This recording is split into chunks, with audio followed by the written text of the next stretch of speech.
Hi, today I'm part of the MOTOROLA Moto E22 and I'll show you the face unlock test on this device.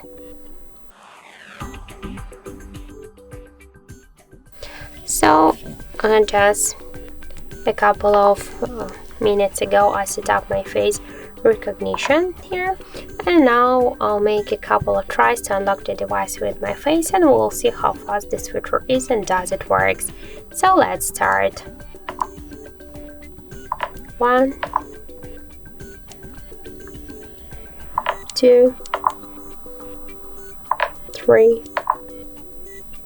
4, 5.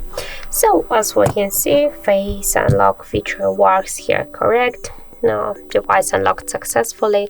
So just I suggested to try this unlock method, but don't forget that the face unlock is less secure than PIN code or passcode unlock methods. So that's it. Thank you for watching, and if you find this video helpful, don't forget to leave a like, comment and to subscribe our channel.